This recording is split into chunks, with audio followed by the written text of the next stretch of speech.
सदगुरुदेव की जय हो। बंदेछोड़ कबीर साहिब की जय हो। बंदेछोड़ सदगुरुदेव रामपाल जी महाराज की जय हो। सत साहिब सभी भगत आत्माओं को आज हम सार शब्द के लिए कुछ महत्वपूर्ण कबीर सागर से वाणी आपको बताने वाले हैं कि देखो कैसे नितिन दास जी लोगों को भ्रमित करते हैं, लोगों को इस बहाने से मना करते हैं किसी भी मंत्र को जपने के लिए कि वो 52 अक्षर में आता है, लेकिन स्वयं को ही उस वाणी का ज्ञान नहीं है, स्वयं को ही वो मूल तत्व ज्ञान नहीं है उनके पास और मूल ज्ञान की बात करते हैं। मूल मंत्र नहीं है और मूल ज्ञान की बात करते हैं। तो ऐसे गुरु से आपको हमेशा ही दूर रहना है, जो मूल तत्वों को नहीं जानता है, जो मूल मंत्र को नहीं जानता है। तो सदगुरु कबीर साहब की जो वाणी है वो क्या कहती है, आइए हम देखते हैं कि सदगुरु कबीर साहब ने कितना सुंदर भेद बताया है शब्दों का।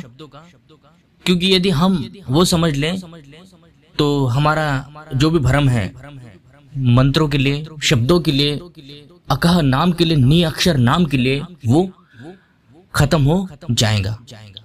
लेकिन ये गुरु खत्म करे ये भ्रम, तो एक भगत समाज को एक नई दिशा मिल सकती है। लेकिन जो भी गुरु गद्दी पर बैठा है वो ये नहीं जानता है कि वो अपने सिर के ऊपर कितना बड़ा पाप चढ़ा रहे हैं। लेकिन हमें सच्चे गुरु की तलाश करके उस सत्य शब्द की खोज करनी है, उस सत्य नाम को, उस सार नाम को लेना है जो हमारे जीवन को, हमारे आत्मा को यहाँ से काल के लोक से बाहर निकालने वाला मंत्र है।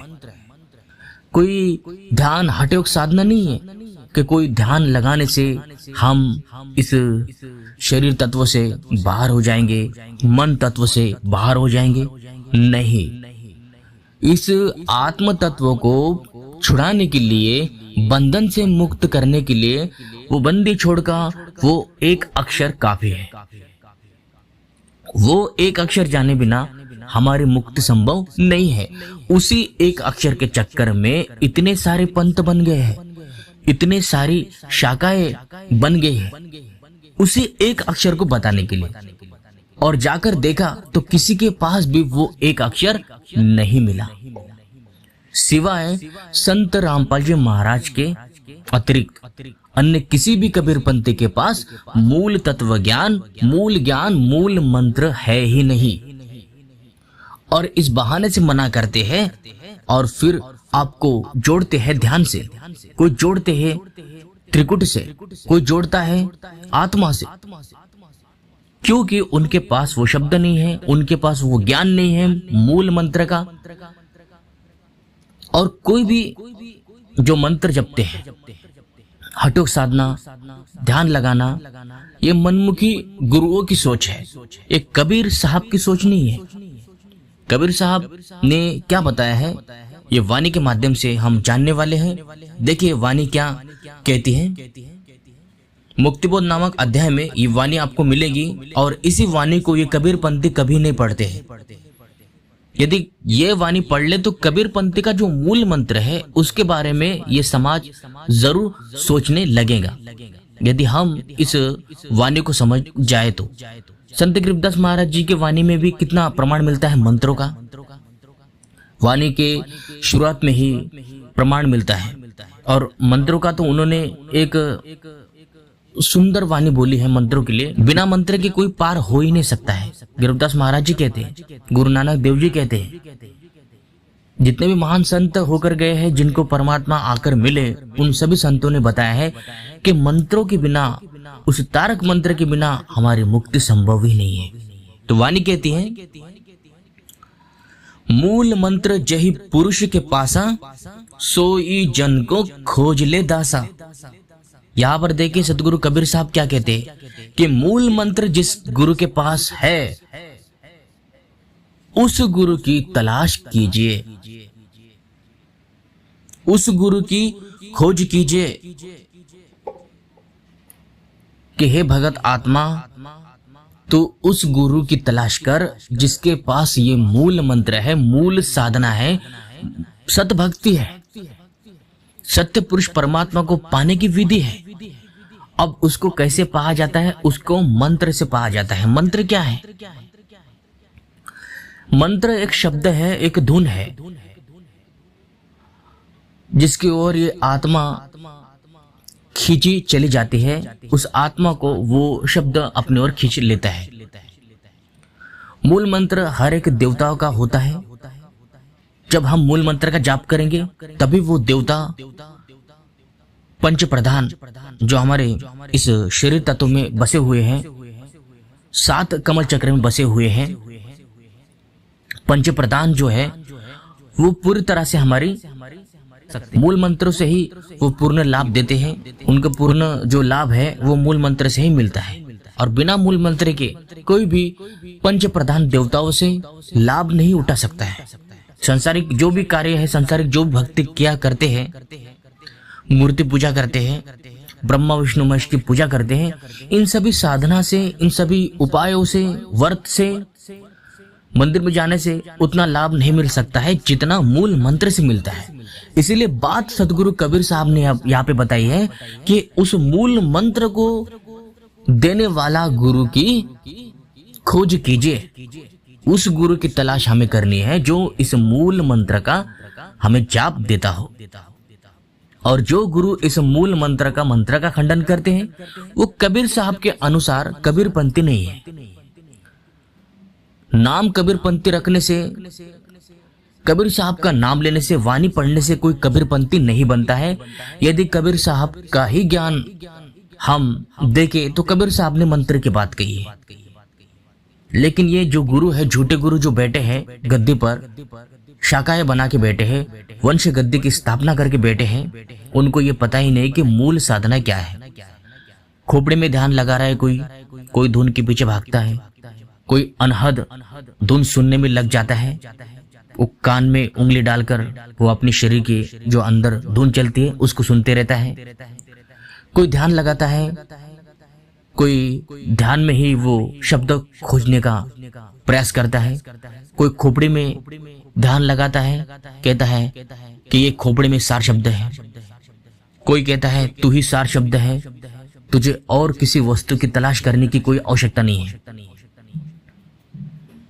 अनगिनत गुरुओं ने ऐसा भरम जाल इस जीव आत्मा के लिए रचा के रखा है कि जीव आत्मा इस मन तत्वों में आकर भ्रमित हो जाती है। इन सब साधन से, इन सब माध्यम से हमारी मुक्ति होने वाली नहीं है। इसीलिए सदगुरु कबीर साहब ने सबसे पहले जो था पूर्ण ज्ञान, वो कबीर सागर के माध्यम से, अपनी वाणियों के माध्यम से संपूर्ण आध्यात्मिक ज्ञान ही खोल के रख दिया है। लेकिन ज्यादातर कबीरपंथी हमने देखे हैं जो कबीर सागर का ही खंडन करते हैं। जो मूल ग्रंथ है जिसमें सारी सृष्टि की रचना से लेकर आदि अंत तक का ज्ञान दे दिया है, उसी कबीर सागर का खंडन करने में कबीरपंथी लग जाते हैं। और जो वाणी है कबीर साहब की साखियां है, उसकी भी मनगढ़ंत उल्टी सुल्टी वाणी लेकर उसका उल्टा अर्थ करके अपने अनुसार उसको बताते हैं, जिसके कारण भगत समाज का बहुत बड़ा नुकसान होता है। वो पूर्ण लाभ उठा नहीं सकता है, क्योंकि पूरा लाभ पूरा गुरु ही दे सकता है। और ये मूल मंत्र भी पूर्ण गुरु के पास ही उपलब्ध है, वही दे सकते हैं जो पूरा गुरु होता है। आगे वाणी देखिए क्या कहते हैं कबीर साहब, मूल मंत्र है और सब शाखा, कहे कबीर मैं निज के भागा। जैसे जड़ जो है वो मूल तत्व है, जड़ से ही संपूर्ण वृक्ष का पालन पोषण होता है। तो जो मंत्र है वो जड़ है। जब जड़ ही किसी के पास नहीं है, बीज ही किसी के पास नहीं है, तो इस भक्ति रूपी खेत को हम कैसे उगा पाएंगे? वो नहीं समझ पाएंगे भक्ति क्या है। जो वृक्ष है उसकी जो आधार स्तंभ है, जो आधार है वृक्ष का, वो जड़ है। और इस आत्मा का, मुक्ति का जो आधार है वो मंत्र है, वो मूल मंत्र है। अब यहाँ पे सदगुरु कबीर साहब कहते हैं कि मूल मंत्र है और सब शाखा। मूल मंत्र ही जड़ है, और बाकी जितने भी अदर साधना करते हैं, अन्य जो क्रिया करते हैं, अन्य जो भक्ति करते हैं, जो साधन अपनाते हैं, अन्य साधनाएं करने लग जाते हैं, वो केवल शाखा है। जड़ जो है, मूल तत्व है, वो मंत्र है, और जिस गुरु के पास ये मंत्र है वही गुरु पूर्ण होता है, पूरा होता है।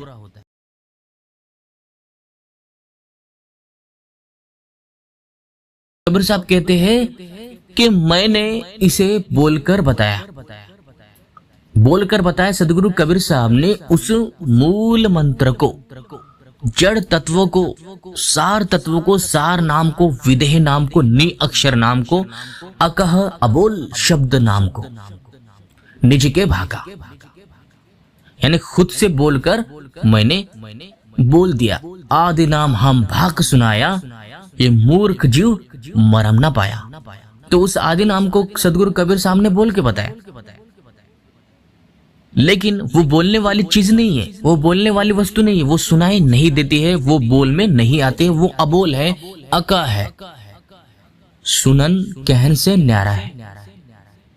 आदि नाम जिह्वा से न्यारा, जिह्वा पर वो नाम शब्द अक्षर नहीं आता है, वो एक अक्षर है, वो अक्षर, लेकिन उसका सुमरन ऐसा बनता है कि वो अक्षर बनता ही नहीं, इसीलिए वो अक्षर से परे है, नी अक्षर है वो। तो सदगुरु कबीर साहब ने कहा है कि जो जड़ है वो मूल तत्व है, यानी कि मंत्र, और जो शाखाएं हैं, अन्य जो साधनाएं करते हैं, कबीरपंथी अन्य हैं जो गलत साधनाएं करते हैं, गलत ज्ञान देते हैं, भक्ति वो नहीं जानते हैं क्या सतभक्ति है, तो वो सब शाखा है। तो शाखा का कुछ भी महत्व नहीं है, जो आधार स्तंभ है, जो आधार है वृक्ष का, वो जड़ है।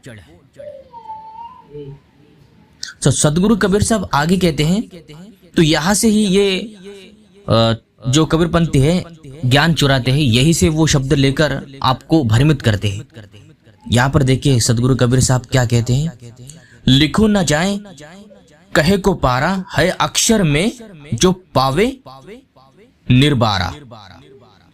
अब यहां पर देखिए, लिखो ना जाए कहे को पारा, लिखा ना जाए और कहा ना जाए, यही बात सदगुरु कबीर साहब ने कही है।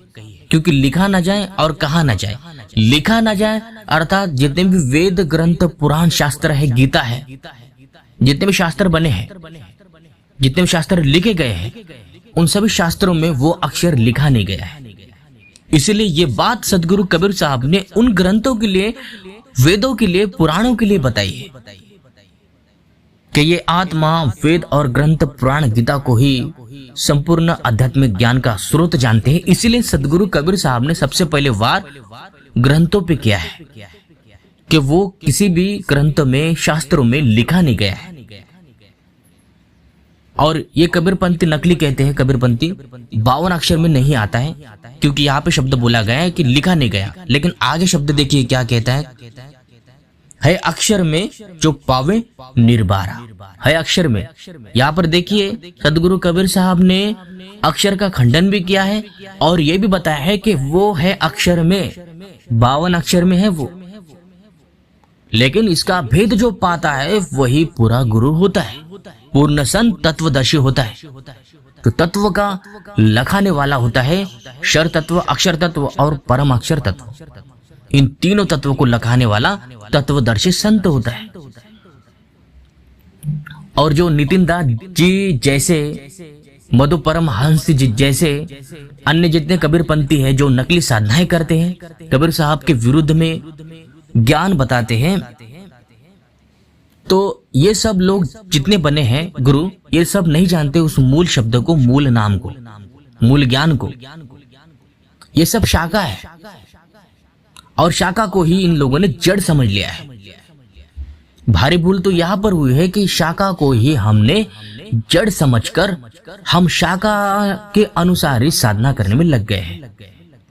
जितने भी वंश गद्दी शाखाएं हैं, इनकी अलग अलग साधनाएं हैं। कोई भी कबीरपंथी एक जैसी साधना, एक जैसी क्रिया, एक जैसी भक्ति नहीं करता है। जाके चेक कीजिए, हर एक कबीरपंथी की अपनी अपनी अलग साधना है, अपने अपने अलग साधना को इन लोगों ने बना के भगत समाज को दिया है। तो क्या ये कबीर साहब के अनुसार चलते हैं? बिल्कुल भी नहीं। सदगुरु कबीर साहब ने यहाँ पे स्पष्ट शब्दों में कहा है कि है अक्षर में जो पावे निर्बारा, उस एक अक्षर को पाने वाला, जानने वाला गुप्त भेद को वही गुरु है।